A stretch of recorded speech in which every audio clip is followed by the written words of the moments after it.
a choice right now, between fear and love. It's just a rock. Out of the dark night of ignorance and into the shining light of truth.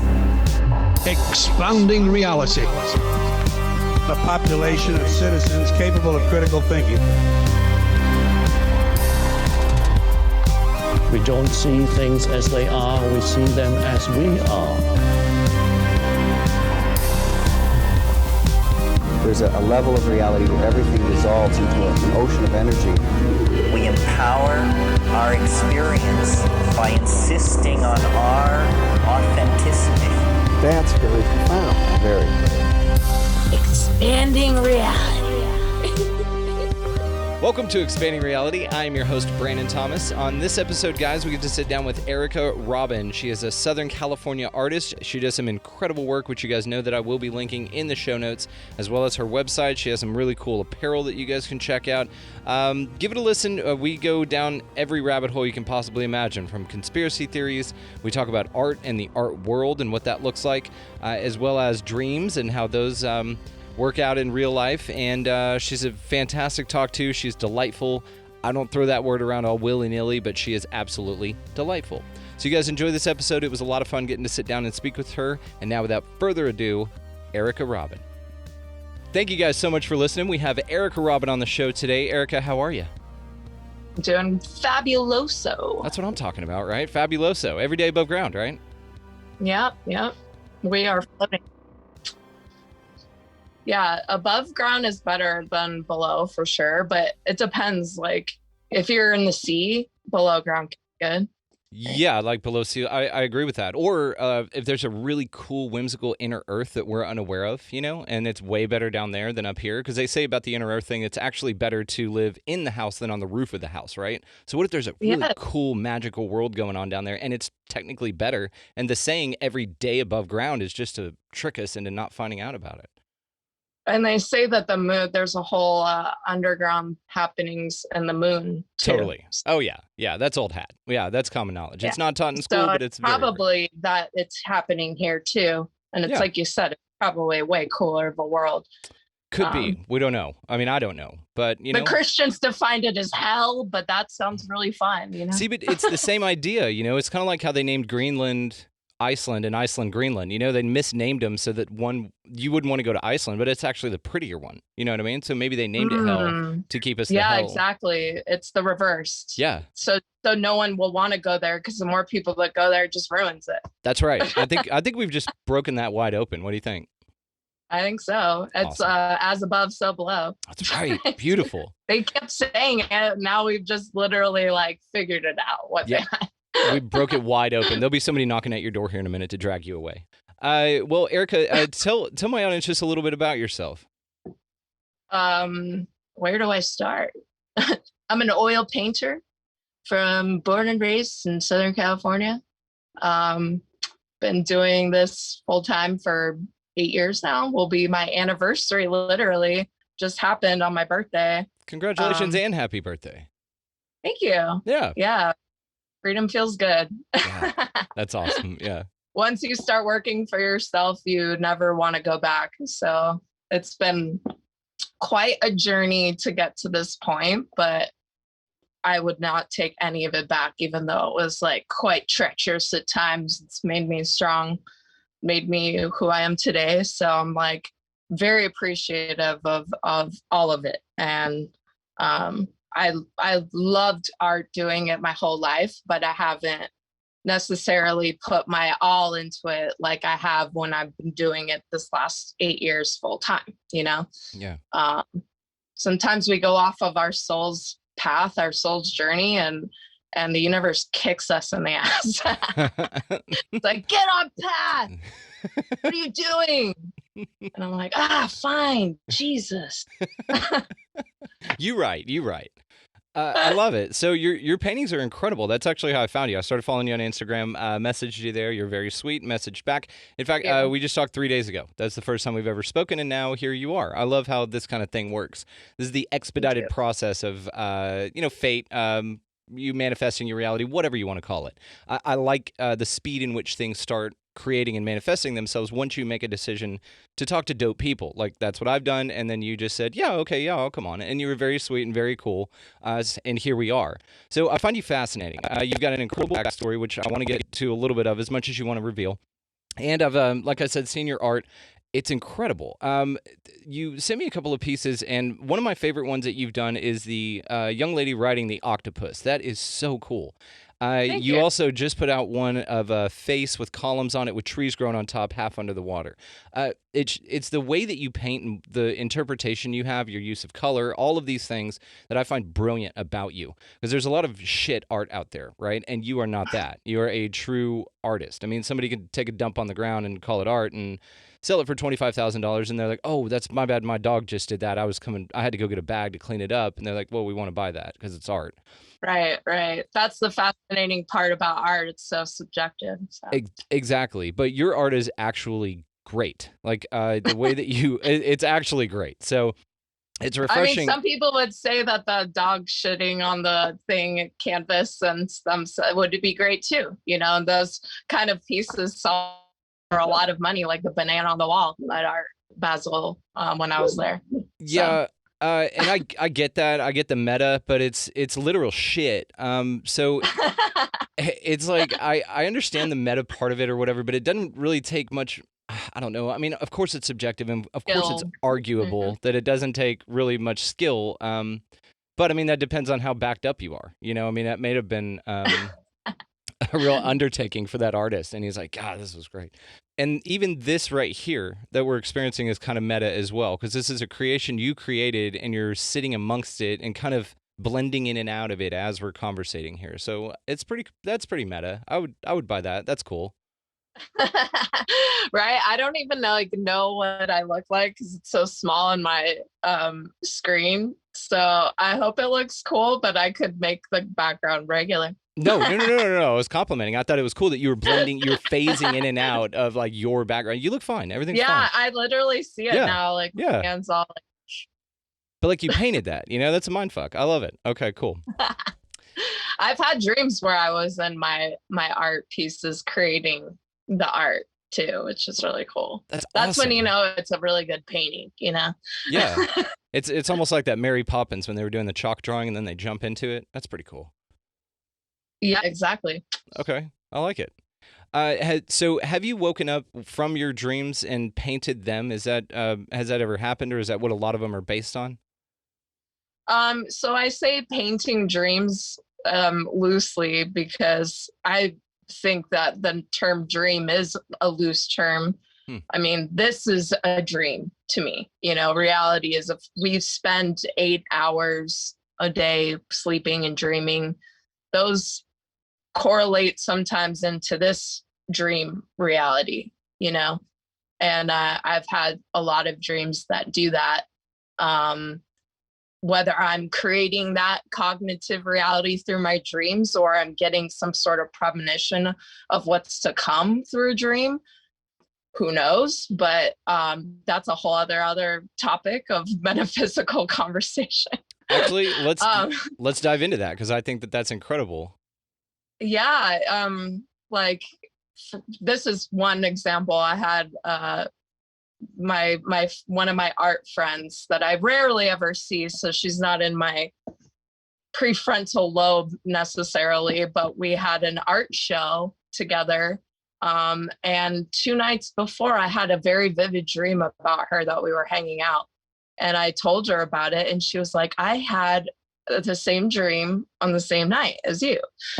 And that's just one example of how like our realities are all kind of like intertwining with dreams, and timelines are very loose, and time is not a linear thing like we think it is. It's very circular. And so I like to use dreams as kind of one of the many inspirations for my art pieces, because dreams are very fascinating and they don't really make sense. You know, it's like this woman, she's got like, you know, this jellyfish coming out of her hair. It doesn't really make sense, but in a dream you have this kind of things happen, you know. I think it's cool. I could see the correlation between the two because the tentacles of the jellyfish blend into the follicles of her hair, and I get it. It's cool, but yeah, it's not something you see on the regular in this reality type of a basis. Have you ever thought that maybe the life that we're living now, that you and I are conversating in, is just somebody else's reoccurring dream, or many, many, many entities picking up the dream where we left off whenever we wake up? I definitely think that's possible because we're all connected and in this quantum pool, if you will, of all of our neurons together, and we're all just stars, grouped together, trying to evade black holes. And so we absolutely were picking up on each other's like ideas and vibes. I think artists do that a lot too. We all have like similar things that we're trying to put out there a lot of times. And I've had many people, and myself included, be like, wow, like I had a very similar vision, or I painted something very similar to you. And we're picking up on something, Yeah. from whatever divine wholeness. And I call that God, but whatever you want to call it is up to whatever person, background, culture, etc. But to me, God defines the oneness that is all of everything: nature, us, you, me, and everything in between. So I completely agree, and I mean, I don't think that we know consciously, because I think that you're born to forget, and that's the experience that you have. But I agree with you, and it's actually the most comforting one to me, to think that we're all God experiencing itself subjectively. And I've had this conversation a few times on the show, but every time I talk about it and think about it, I expand it just a little bit more. There was a guy that I had on called Christopher the Astro Medium. I'm actually going to send you a link to his Instagram page. He's fascinating. And we got into some really deep rabbit holes on this stuff. So I wanted to ask, so just back to the dream thing real quick, because as you're talking about it, I just think about things. So have you ever thought that have you ever had a dream that you were an animal? I've had dreams where I'm around a bunch of animals, but I don't know if I myself was an animal. Because it's an interesting thought experiment to think of if you dreamt that you were a dog, okay, and then that dog, whenever you wake up, so are you dreaming that you're the dog, or are you the dog dreaming that you're you? Right? That's definitely a mind fuck. Yeah. I like those though. Those are the ones that I'm just like, okay, cool. Those are the things that kind of keep me up at night. That, and then I say, the other thing that keeps me up at night is that Rob Zombie hadn't started a chain of Chinese restaurants called More Hunan Than Hunan. Wow. That's a the dumb things joke. that keep you up at night That's are very a dumb strange, joke, isn't it? It just have bothers me. you had Rob a dream Zombie. that you were an animal? Like, Yeah. what animal were you? A wolf once, and then a eagle a few times. So, and it was. Wow, that's cool. Yeah, it was but it wasn't the landscape that we inhabit. So I very rarely remember dreams. I think that, but the ones I do remember are pretty cool and out there, kind of like you would say, like after a good psychedelic experience, I will have some pretty cool dreams. Also melatonin, I don't take it very much because you're not supposed to, number one. Number two, I just don't need it that much. But if I do melatonin every now and then I will have some incredibly vivid, some really lucid dreams. Nice. Yeah. It's interesting, and it's interesting because all of that, is a chemical response, and then you could go deep into the biology of why those occur. But dreams are still a mystery. It's kind of like consciousness. It's still a mystery to us, and I like those kinds of mysteries because it's something we all experience. It's something we all go to sleep, we all dream. Some weird shit happens. We wake up and try to make sense of it, but you forget them really quickly. I've been having some really strange dreams recently too, because I've been sleeping in my Airstream. And I think just sleeping closer to outside and the elements kind of makes you dream differently. And hearing, like, it's been raining here lately, so I've been hearing the rain and the Airstream and hearing it all around me, and it affects what I'm dreaming. And recently I had a dream that I was floating in outer space, and I'm literally like floating, and I've never had an out of ship, basically like universe, floating in outer space dream like this before. And I was with a bunch of other people too when we were all floating, and then talking about black holes. That's why I brought up the black hole thing, because that's like fresh in my mind, and that we have to stick together as stars to avoid the black holes. And that was like pretty, to me, it was like, wow, that really makes a lot of sense in this day and age. I think I'm getting these messages because we're all taught right now to be so socially distant. That's like the main narrative, right? When it's the opposite. We need to stick together. We need to, in order to not get sucked up by black holes, meaning we're going to get sucked up by something that's bigger than us, where they're trying to take some freedoms away from us, I feel. And so if we don't stick together, those things are absolutely going to happen. And we could do something about it, I completely agree. And I'll get on these rants like that, and I've looked into this situation quite a bit. I know you have too. We talked just briefly, but it's something that really, really got to me because I feel the same way you do. I feel like we do have a shot right now. I think that the mask thing, no matter how you feel about that, being told that you have to, that somebody else is in charge of your health, is something that's very disturbing. And even on that small level. Now, the thing that was disturbing about it is we had our shot. No matter what the science and research looks into, they were never necessary. Maybe they were for the first 2 weeks when nobody knew about it. But after that, when science started coming out and you started figuring out that, oh, a virus is this big and the hole in the mask is this big, and basically all you're doing is putting up a chain link fence to keep mosquitoes out. So what was the purpose after that, after we knew? And I think that, and you and I were discussing it, compliance. Now, the thing about that instance was, and it sounds small, it sounds stupid, but that's how this works. We had our shot, as a society to say, nope, I'm going to take my health into my own hands. If you want to wear a mask, you go ahead and wear it. If you believe that it works, go ahead and wear it. The problem is whenever you start telling people how to live their lives, that's a slippery slope. And we had our shot and we blew it. I think we really did blow it as a society. So, enjoy your totalitarianism, everybody. We tried, but it's not too late. It's not. No. It's not too late. So I'm a fatalist. It's just the beginning, actually, and in there.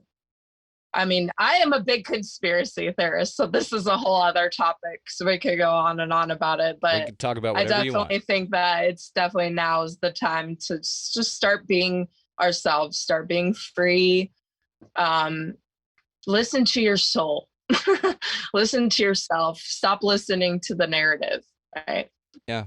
Completely agree. And to that point, I was going to say that I'm a fatalist, but I'm also a boundless optimist, just like you. And we share that quality. I have ultimate faith that the right things will happen because, again, we're all God experiencing itself subjectively. And if that's the case, the eternal perils will be solved because they already are. We created them. We can solve them. It's an experience that we're having, and it's an opportunity for us to realize that and to come together. So you said you're a conspiracy theorist. What is your favorite or craziest conspiracy theory? They can be separate. Just what's your favorite? My favorite? I mean, is this like, I love what's happened. It's usually like dark ass shit that's like, sends you down the rabbit hole. I mean, once you take that red pill, I mean, I think just, again, kind of relating to what's happening today, the main one, it's not my favorite, but it's what's most relevant right now is how they're poisoning us and everything, our food, our water, our air. Just the more you look into these things, you're like, wow, this is really dark and scary. It's like the great human experiment. But the more that you're aware of these things, the more you could do things to take the power back into your own hands, which is why I want to one day have a tiny home community. This is my ultimate dream, if you will, is having a tiny home community where we all have these magnificent, basically there's livable art homes. You walk into a mouth of a dragon and there's like trees everywhere inside and magnificent art hanging and installation art that you're living inside of, basically. And the main center will be a retreat center where we have art classes and sustainable living classes and all the things that I believe in that are going to make our future better for us and our children and our children's children. So I love it. That sounds so cool. I want to come join your hippie commune. Can I come? Yes, join the hippie commune. I love it. I think that other that communes have gone really awry and culty. That is not my plan. Yeah, but, don't do the cult thing. Yeah, avoid that at all costs. But I think take the word back. Take the word back like you did the word bitch. You turned it into babe in total control of herself. And I like that. Exactly. Yeah. You can change the way that we have been taught words to be something better. Yes. A commune doesn't have to necessarily mean cult. Commune can mean community. It can mean coming together.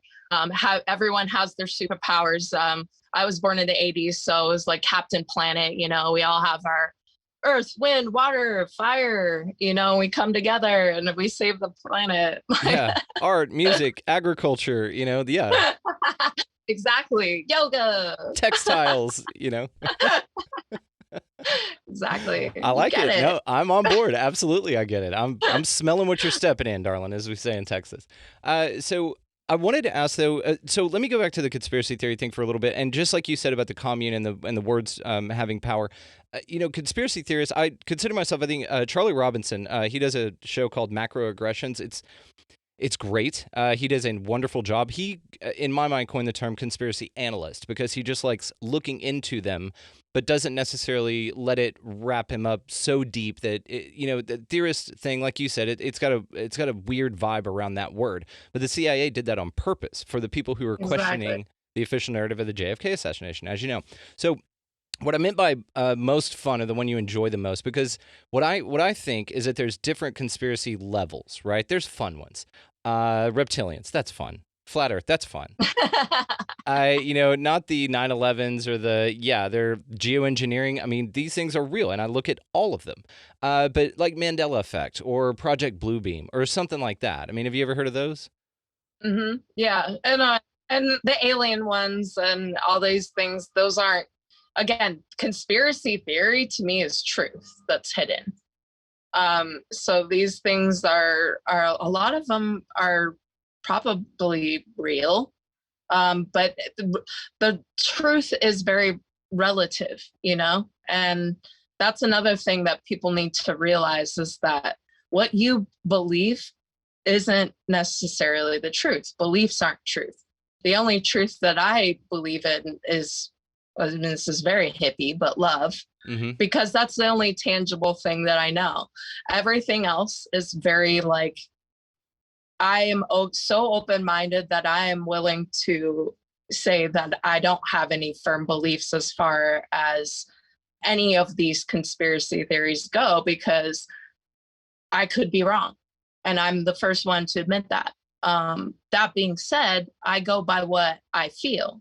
And sometimes what you feel also can be misdirected, but it's real to you. Perception is reality. So how you're feeling and how you're taking in that reality, that is real to you. And it might not be real to someone else, though. And that's what everyone else needs to realize about what's happening too with everything. Yeah, and I think you resonate at a certain frequency, and that frequency responds to you. It's kind of like, to some people Christianity makes sense, and to some people it does not. And that's they're, in a way, cosmically, I think that they're both right. I think that what you pay attention to is the reality that you create. That's a very deep point that you made. And Neil Donald Walsh, who wrote the Conversations with God book series, he wrote that it's love and fear. Those are the only two things that we experience. So it's either happening through love, which you and I both choose consciously, because you do have to choose that, or out of fear, which is the gotta wear your mask, gotta social distance, gotta tell everybody else how to live their lives. Stop being disobedient to the great government that gives no fucks about you.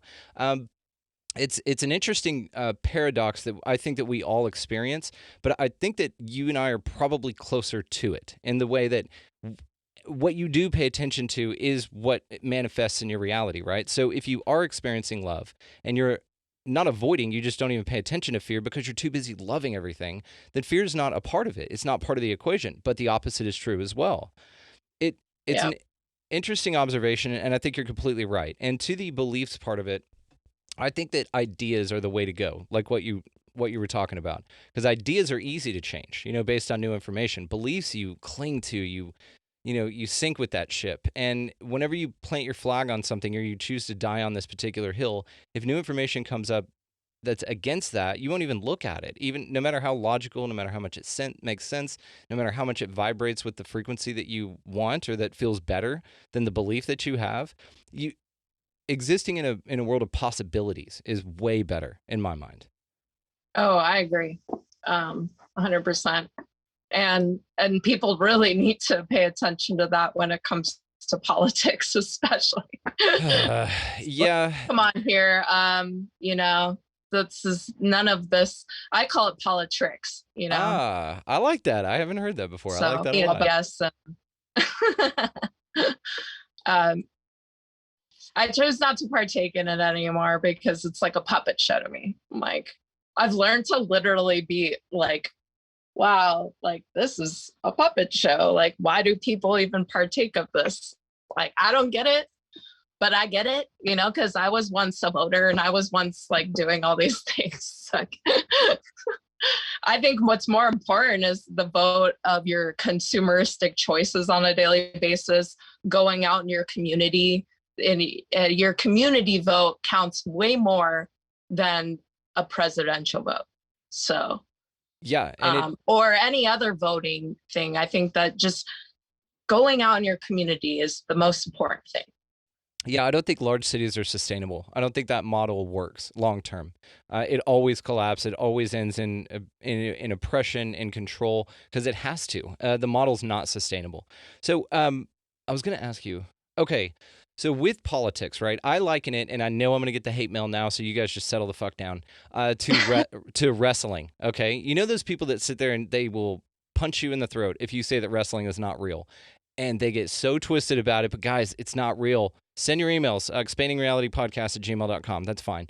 But it's not real. And this is how I view politics. It's just that next level of not real, right? Yeah, I think so.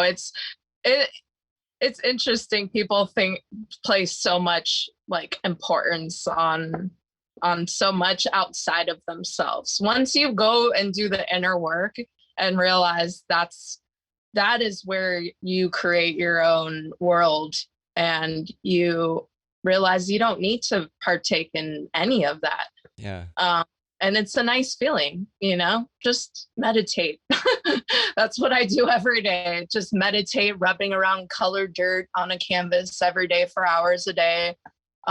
Yoga, walks in nature, go to the beach, go on hikes, just be with yourself, be with God, be with your friends, be with your family.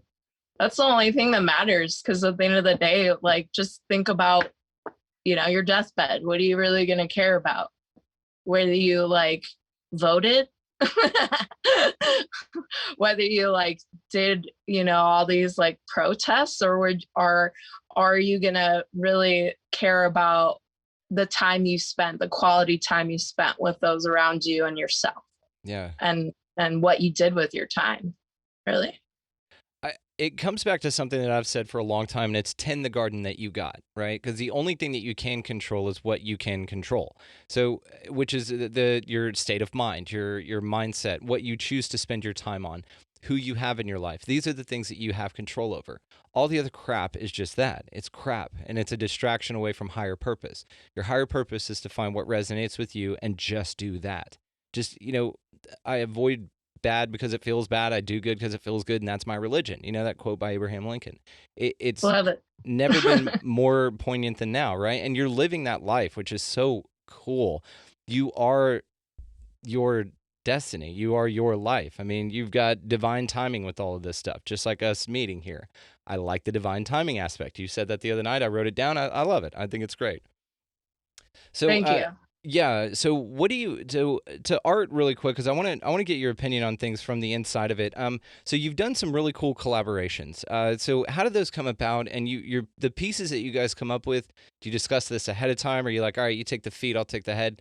How do those happen? Because you've got some really cool collaborations.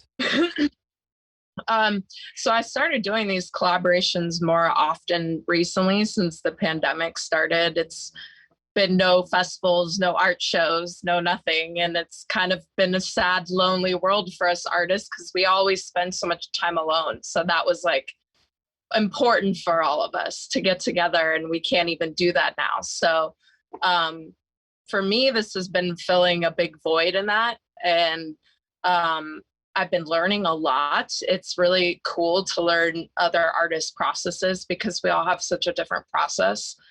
And every collaboration's gone so differently. It just depends on, so the ones that I've done mostly with men. And then this last one I did with 2 females. The 2 females ones was definitely different than how it went with the ones with the males. You know, the ones with the males was like definitely a smoother ride. Let's just put it that way. Emotions got in the way of females. We get our emotions, get the best of us. And there was like a little bit of roadblocks, but it was good because it was just so interesting to me to see the differences just of gender. Not to be sexist, but that's how I saw it. It was like, wow, females, they got their emotions way more involved than the men do, you know? And the men were, in my opinion, a little bit more like, go with the flow, whatever you want. Yeah, that sounds good. I was the female more of the take charge, and I was more of the like directive one, because I have it in me that have a little bit of control things in me. You know, I think that some people are a little bit more of that than others. And so this has been a really good lesson for me to let go of control doing these collaborations, because what they do is not what you would do. And you have to like learn to literally be like, step back and be like, okay, like, it's not what I would do, but it always ends up working out, you know? And that's what's so cool. It's like they have their style, you have yours, and coming together and molding together, it's always a surprise. Like in most of them there's like a loose concept involved, but it always ends up differently. And that's how it has gone with my own individual art too. This island one I did with Peter Valdez, it was like, we're going to do an island in space. That was the only thing that was discussed. And originally we thought there was going to be cities and all these other things that were going to be more modern. And then it completely ended up being so different than we both ever could have imagined.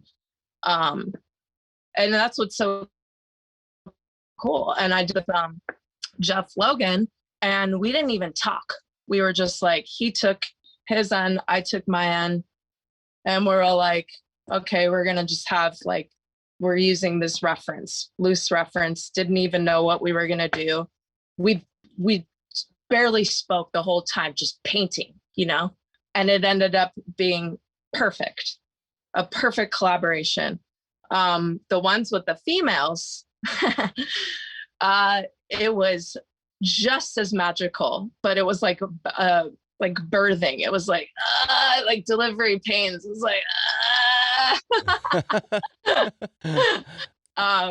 we kept like, you know, all we knew at the beginning was we wanted to use ourselves as a reference, and we did.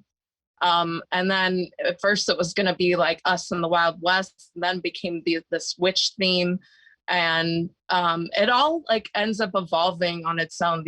That's what's so cool about art, is like every piece has a mind of its own. And some go more according to plan, and some go literally off the chain into some directions that you never would have imagined.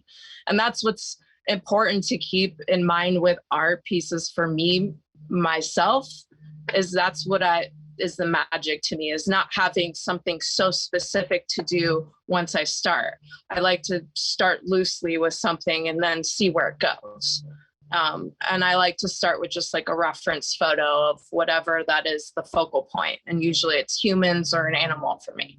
And then from there, it takes on its own life based on the energy and whatever the divine spirit wants to put through my hands, because it's not me doing it. I feel like I'm just a vessel translating messages that God and spirits and angels And everything in the spirit world wants us as humans to get through to us right now. And that's why I think my most important message in my art right now lately has been just the connectivity of us and nature, because we've been falling away from that since we're getting more involved in technology.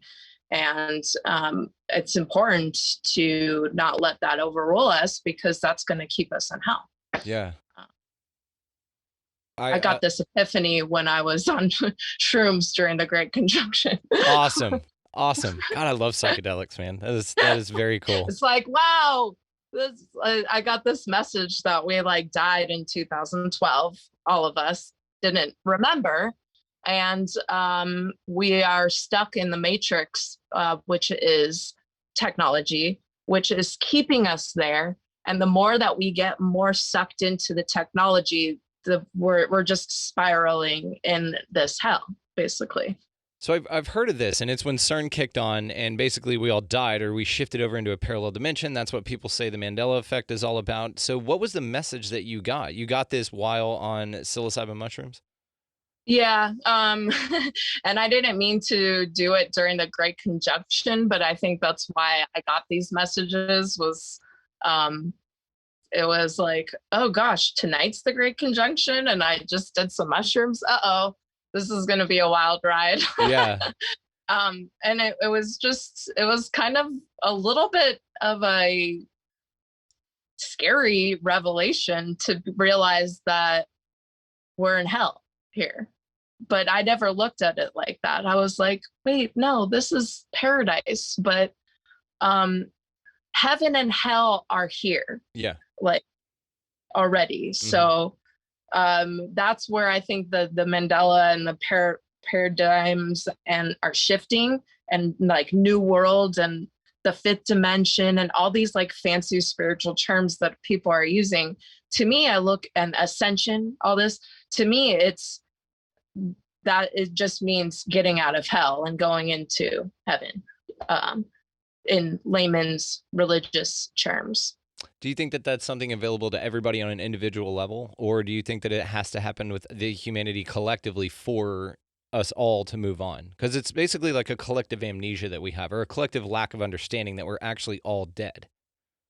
Yes, exactly. I think that it's going to take us collectively, but we're all in different levels in our journeys with that. So some of us are in a more, it's all dependent on what like school. I look at this as school, so what grade are you in, and what kind of hell did you have to go through at what time? And some people are going through it now. Some people already went through it. I feel like my whole life has been turbulence and hell, and I've always been like the epicenter and learning to be the yogi in the center of the storm and trying to center and balance and put myself at peace, even though the world around me is in chaos, because that's just continuing and that will continue. And it might get worse before it gets better, I don't know. But every time I think life will get easier or better, it doesn't get better or easier. You just learn to adapt and get stronger and learn to roll with the punches more. That's how it has been for me anyway. A beautiful disaster. Okay, awesome. Another dope title for this show. Great job. I think it's an interesting perspective, and I hear you on that. I tend to want to believe that we're all, like I said, we're all God. We're all one, right? And this whole thing is just like what Bill Hicks said. It's just a ride. And all we're doing here is just experiencing what life is as a creator that we created, right? And it can be whatever the hell you want. I don't necessarily subscribe to the idea that there are lessons to be learned or anything as far as a cosmic level goes, because I think that you're just here to touch, taste, smell, see, and hear everything you can before you go. I don't even believe in the term karma. Like, I think karma's rooted out of fear, because if you think about it, karma, you either do good to avoid bad, which is fear-based, or you do good to receive good, and if you don't do good, then you don't get good, which is also fear-based. So I don't think that there's any kind of retribution. I think that you just kind of go through it. You are experiencing in this 3D reality what the choices that you make and the consequences that this 3D reality offers. But I do think, like you said, to levels or grades. I like putting it like that.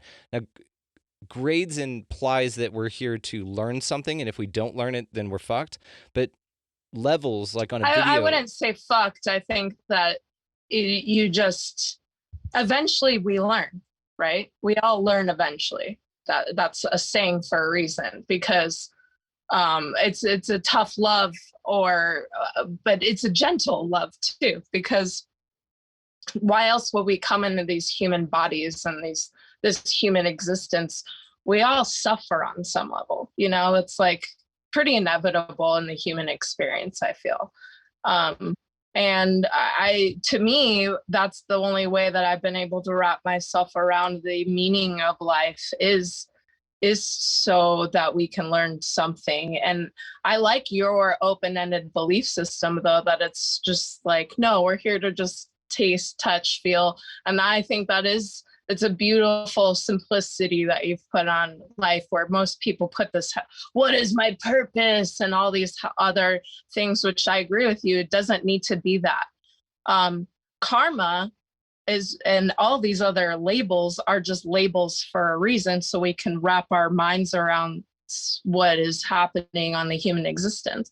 Karma to me means patterns, and karma is in our own lives on patternings from childhood. It's subconscious brain leading us on a daily basis, and that's what becoming more aware is, and becoming more conscious, is becoming more aware of these subconscious patternings, which to me it means karma.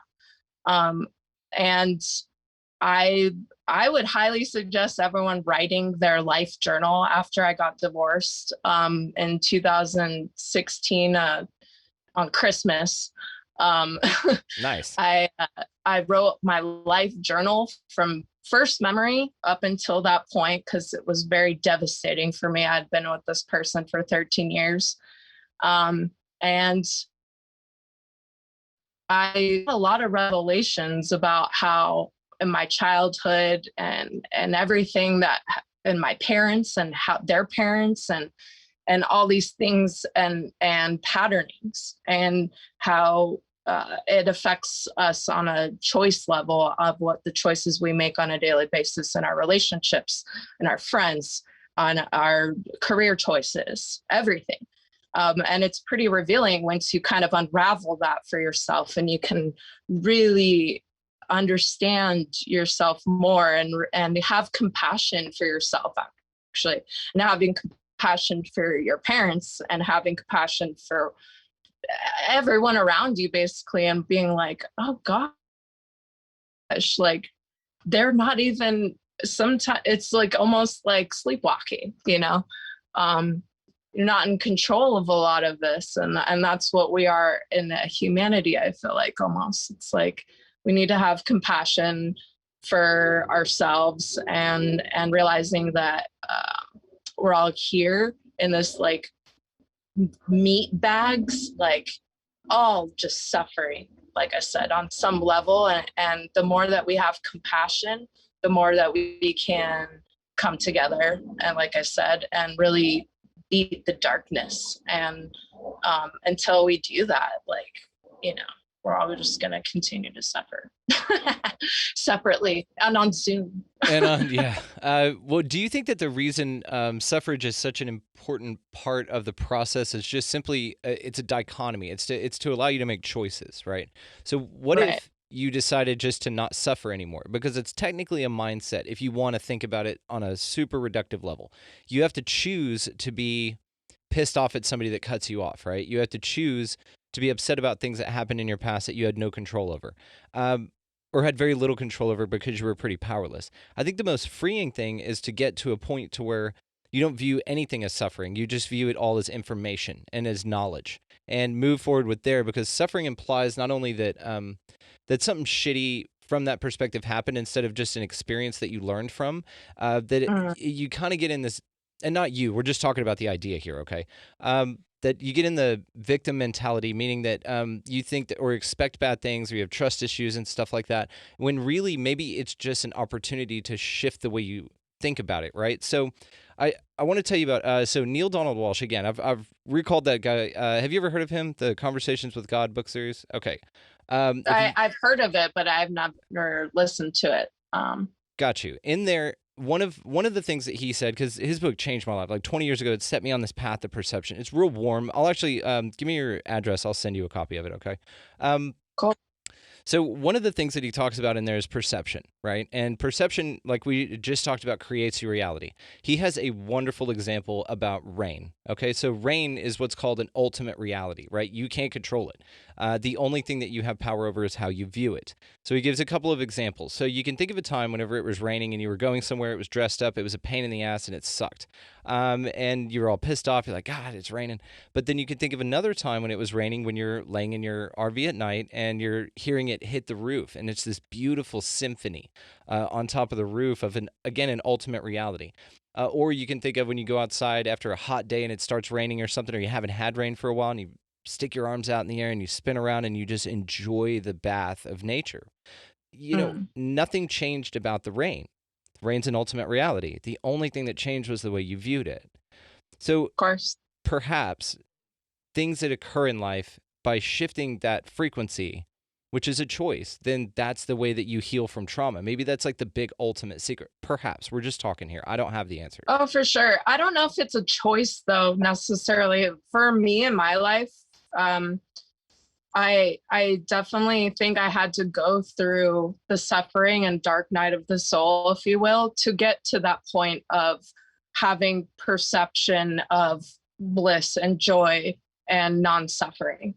And to me, it wasn't necessarily a choice. It was kind of, it flowed in that direction in my life naturally. I've gotten to this point because of choice. Daily choices can get you there. So daily rituals like the painting and yoga and meditating and breath work, all these things have made me so I've gotten out of my suffering. But if I didn't make those choices, do those things, then I would still be where I was 10 years ago or 5 years ago even. Completely. And I don't think that you can go into anything and change your mind about it unless you've experienced the other side of it, right? So you had to suffer. You have to go through shitty times and feel shitty about them. For you to go. Most humans, I think, but that's why maybe not everyone. Not everyone has a shitty existence all the time until they get to this point of, I can breathe again. Some people have a very smooth ride in their life, and God bless them, you know? I think that they're the lucky ones. I don't know. I think that kind of suffering that you go through, though, is how you build character, because all the great, like, rebound stories, all the great, like, I changed my life because of something happens because you went through some shit. And those are the people with the character. Those are the people that I trust making big decisions. It's the people who have just had a smooth ride and have never had to challenge themselves intellectually, mentally, or emotionally that I really question when the shit hits the fan, right? Because they don't know how to deal with things. They don't know how to handle themselves. They don't know how to overcome that adversity. You have to go through it to feel it. And I think that by what you did, it brought you this amazing life, because suffering is subjective, right? Because we would look at like a billionaire's kid that's never had to work a day in his life, that never had to do anything. Some people, you and I wouldn't, but some people would call that kid lucky or fortunate or doesn't suffer. But that's probably one of the most miserable damn people you've ever met. They don't make real connections with real grounded people. They don't get to experience life in a way that's real and authentic. It's very plastic. It's fake. And those are the people I feel the most sorry for. Get rich later in life. That's how you do it. You run ground up, like you're rich. You run ground up, and then you make your money, and then now you know how to handle it because you've been there before. Yeah, that's true. I love the ground up stories too. Those are always the most heartwarming. I think we root and for it gives people hope that they can do it too, because they can. Anyone can do the work. It just takes that. It takes work. It takes belief. It takes belief in yourself and not giving up anyone can do what their dream is. It's just a matter of how bad do you want it? Yeah. Yeah.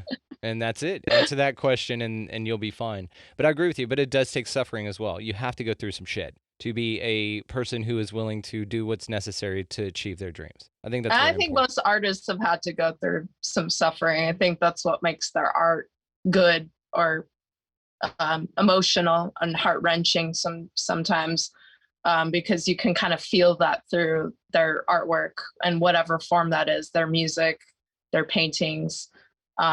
Some of the most, beautiful things come from pain. And I've always tried to turn my pain into beauty, have turned my pain into beauty. And I think that it's really rewarding when you do that, because then you avoid the suffering, you avoid the depression. Expression or depression, I always say, and I always choose expression. Express yourself every day.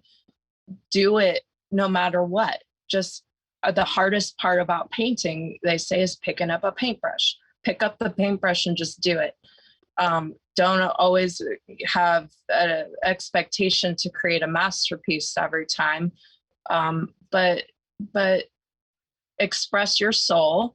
And every day and every time you pick up the paintbrush or whatever it is, the pen, whatever you're trying to refine, you'll get better and better at it every time you do it. I completely And agree. you'll see the progression of, in a few months, a year, years, and you'll look back on your work and be like, wow, like I've come a long way. And that's what's so rewarding and so satisfying, is seeing yourself improve, one-upping yourself all the time, and getting like really, really good feedback from your peers and your friends and people that admire your work. That helps. So just put your soul out there. You won't regret it, because you will find your soul family too, the more that you do your soul work. So I was always feeling like I was lacking my soul tribe, I call it. And the people around me in my daily life, it's different than a soul tribe sometimes. And it wasn't happening for me for some reason. And I was really aching and suffering inside. And as soon as I started following my soul's path and doing my soul's work, I was starting to find my people, and that was amazing. And I have my people now, and it's really awesome. It's beautiful. And yeah, you've vibrated that frequency. That's what responds. That's why you'll lose people that weren't right for you, or that vibrated a different frequency. We're not going to say lower, because there's not better or worse. It's just different experiences, right?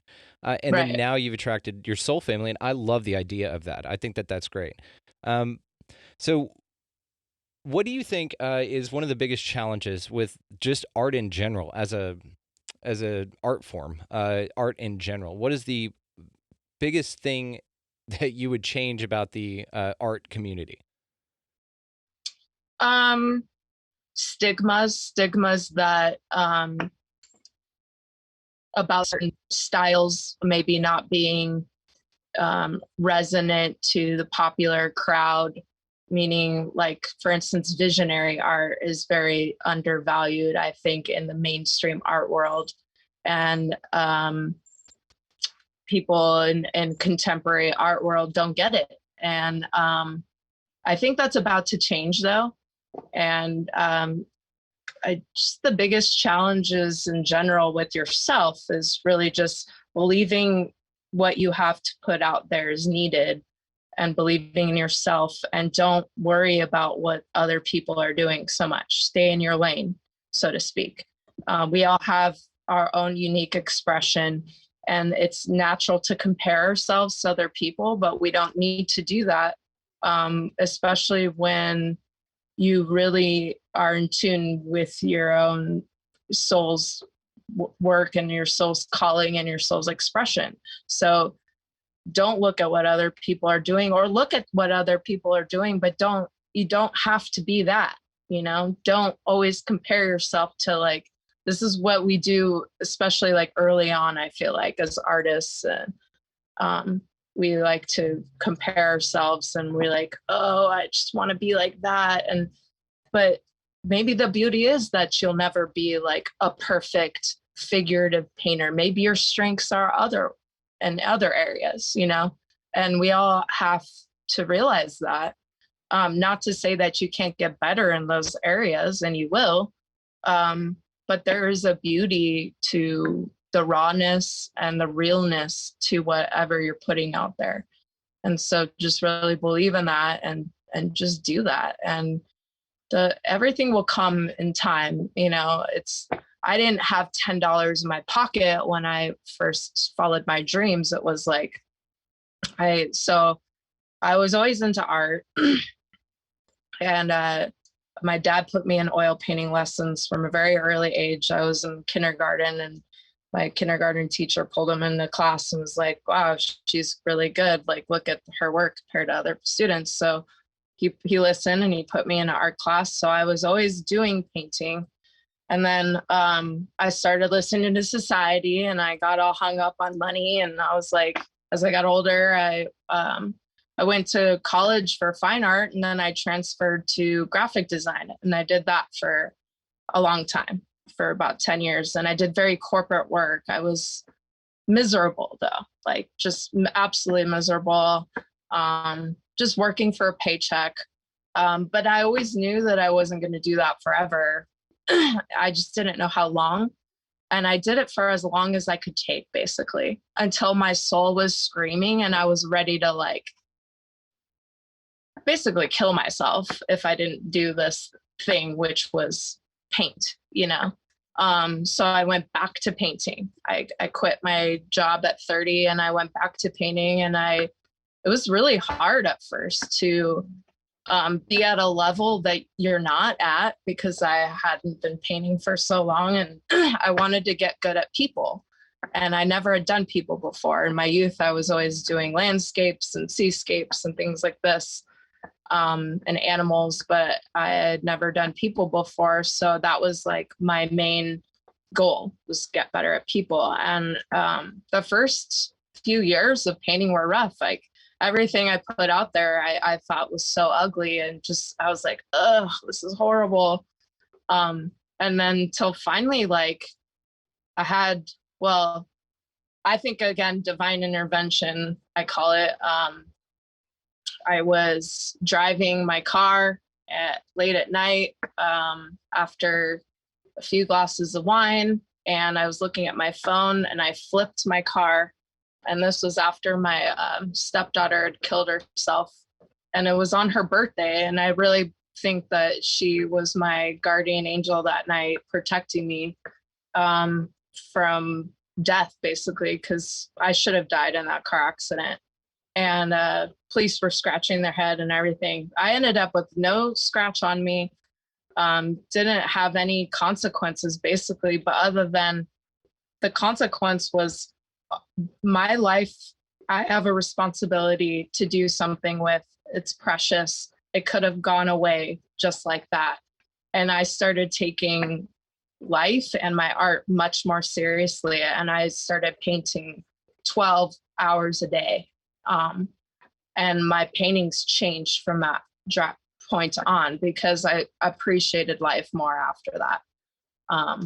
And I do think that the angels protected me for reasons so that I could, fulfill my soul's path and express myself in this way visually.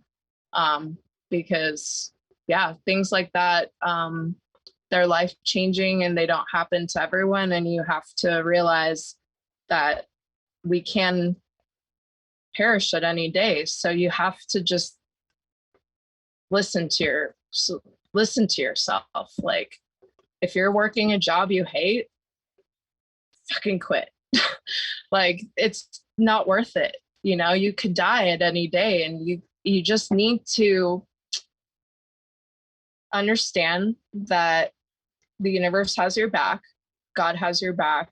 And if you really, really, really want it, and you listen to your soul's calling and you do it, God will provide for you 100%. The universe has provided for me. like 100%. Every time that I think that I'm gonna like not make it, I'll sell a painting or something will happen. And it's quite amazing. But it's because I took the leap of faith. I took the leap off of the cliff. And when you take the leap off the cliff, your wings will grow.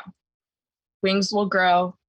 It might be a rough ride. You might hit some sticks. Like you might get some turbulence along the way.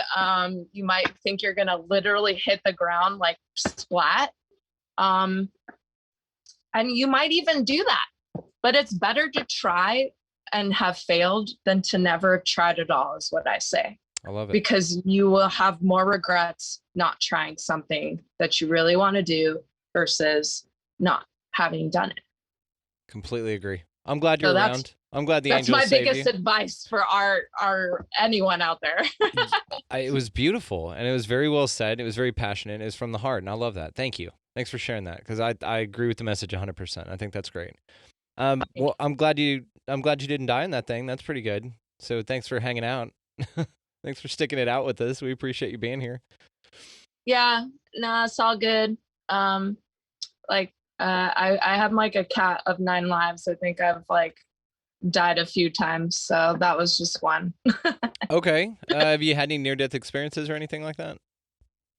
It's always been really bad car accidents. So I've had some really bad car accidents before that. Even I've gotten sideswiped, and if it was like a little bit more into a few inches, it would have hit me. Yeah. I've hydroplaned on the freeway and faced oncoming traffic. I've almost had head-on collisions 3 times. Damn. Yeah, it's been cars are dangerous. I think so. Yeah, they are very dangerous. So I try not to drive as like little as possible. When I get my Airstream going, I'm gonna have to find someone that's a really good, Yeah, pay somebody to drive you around, please. And you just paint in the back. You'll be fine. Just do that. We just get to your destination safely. And when you get that thing cranked up, come out here to Texas. You got a place to hang out. Let's do a couple. You're, of course, open invite. You're part of the Soul Tribe now, so thank you. Let me ask you, do you want to just do a couple of fun questions before we wrap it up? Sure. Okay, good deal. So let me ask you, you could have dinner with 3 people, anytime in history, language is not a barrier. What 3 people would you like to sit down and just have an evening meal with? Have an evening meal. An evening meal. It's got to be proper as fuck. No cheese and crackers. You got to really commit to a dine-in type of a thing. So I'd really like to pick apart Neil deGrasse's brain. I think a scientific quantum physics brain like that would be fascinating to have a dinner conversation with. I'd also like to choose like a musician that I really love, which would be probably it's so hard. Stevie Nicks, because I just love Fleetwood Mac. Okay, yeah, that's a good answer. And then the third would be, so we've got music, we've got science. Who would be maybe like a sports person? Okay, a sports person. One really cute, like who's Giselle's husband, Tom Brady. Oh, okay. All right. And Tom Brady for selfish reasons. I get it. It's okay. Yeah, I'll just pretend he's not happily married. Right. Yeah. A little fantasy there. That's fine. That's a great answer because it's an honest answer. Supermodel, by the way. That's a great answer. I think that's a real answer. So we go for authenticity on these. Okay. So what's a useless talent that you have? A useless talent would be so I'm able to. Am I in the dark here? A little bit. It's getting a little dark there, but you're fine. You're being illuminated by your painting. You're good. Okay, well, let me like move to maybe the light. Oh wow, there you are.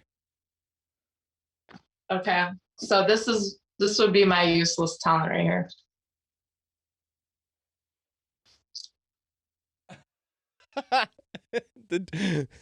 Okay. We'll take it. Yeah, that is. There might be It's some uses weird, for that. just tongue like flexibility, you know? Yeah, if you weren't watching, go to the YouTube, guys, if you want to see this, because the people just listening for audio just heard a bunch of smacking around, and they've, I don't want their imaginations to go wild on what just happened here. So go to YouTube, guys, Expanding Reality on YouTube, and check this video out. She has an interesting talent. Oh, there it is again. Okay. Not very many people can do that. You know, they have to like hold it down with their teeth. Yeah. Like no teeth. Huh. No teeth. That's a good rule in multiple things, but that's good. Depends on what you're into. That's fine. Okay. If you could take away or remove anything from the world, what would it be? Gosh, I would remove plastic immediately. Okay, just go back to wicker for everything. Paper, hemp. You could use hemp for a lot of things. Totally. There's like bioplastics, but no, let's get rid of all the plastics that are destroying the oceans and us. So. Okay, that's a great answer. Thank you. Awesome. Well, it's a true, again, very authentic. I like it. Okay, so you can have a superpower. In fact, I'm going to give you two because I want two. So you can have two superpowers. Anything you want. What would they be? I mean, the obvious one is like flying. I feel like everyone kind of wants to do that, right? And then, I mean, I've been asked this question a lot, and it's just so hard because there's so many things that I'd want to do. Like one I think would be really cool is to be able to communicate to animals and like have conversations with them. Yeah, do a little. Like full-blown conversations with like a squirrel, you know? Yeah. Ask him how his day, and he's like, "Oh, it's nuts." That's a shitty joke. Don't laugh at that. That's a dumb joke. I regret it. Corny dad jokes. I love it. I regret it instantly. As it was coming out of my mouth, I'm like, "Stop doing it. Don't stop it." It's dumb, Erica. Don't encourage that.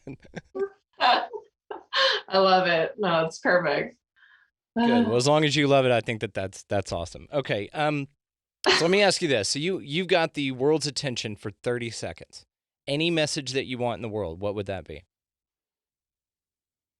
Everybody come together, try to love one another right now. Okay, we can't sing any more of that, copyright and all that good stuff, but good call. I like the message. I like that. We'll get this taken down. Excellent call. I like that a lot. It's kind of been like the correlating message of just let's come together, let's love one another, let's create some harmony. Some beautiful music, some beautiful art, beautiful expressions, just all of that, you know? All of that. Community, artist commune. Yeah, artist hippie commune, but not in a bad way. Not a bad hippie. Like not a cult. No, not a cult. Not a cult. Do that as a disclaimer under the sign. Not a cult. Okay, well, honestly, we can wrap it up here. I just really appreciate your time. I had a really good time talking with you. Me too. Yeah, this was fun. Yeah, every podcast is different, just like every collaboration. So this one was extra special. Oh, you're my spirit animal, dude. I would take that. Vice versa. Will you be my spirit animal? Sure. Awesome. Okay, well, we've got that checked off the list. I thought it was going to be like a red panda or something, which I adore. But I will take an Erica Robin. I like that. Still kind of a bird in the way. Okay, well, thank you so much. I really do appreciate this. I'm going to be linking your YouTube and your website, actually, or my apologies. The YouTube video that you did, yeah, I'll link your channel. What the hell am I talking about? I'll link your channel. Link it all up. Anytime I start thinking about red pandas, I think of that one that throws this. Anyway, okay. I will link your YouTube, your Instagram, and your website there so that folks can go check you out. Is there anything else you wanted to tell the people out there? Tell the people, come give me a hug when festivals and art shows start again. Yes. Yes. I can't wait for hugs. Hugs. I've been giving hugs the whole damn time. I'm perfectly fine. I'm just like, get over here, you beautiful human being. Give me a damn hug. Well, Erica Robin, I can't thank you enough for your time. I really do appreciate you. Thank you. Thank you so much. This has been fun. A massive thanks to Erica Robin for her time. She is a phenomenal talk to, and she is a phenomenal artist as well. You guys check out the links provided in the show notes below to find her. Throw her a little love. She is fantastic. As for this show, you guys could find us on Facebook, Instagram, Twitter. You can go to our YouTube. The video of this will be up on the YouTube. If you want to see her useless talent, I recommend that you go there. It is going to be Expanding Reality on YouTube. And you know what? This week, guys, just say something nice to somebody you haven't talked to in a long time. Call a friend out of the blue and just see how they're doing. Pick up a piece of litter. Get out of the left-hand lane. And y'all just, in general, be good to each other.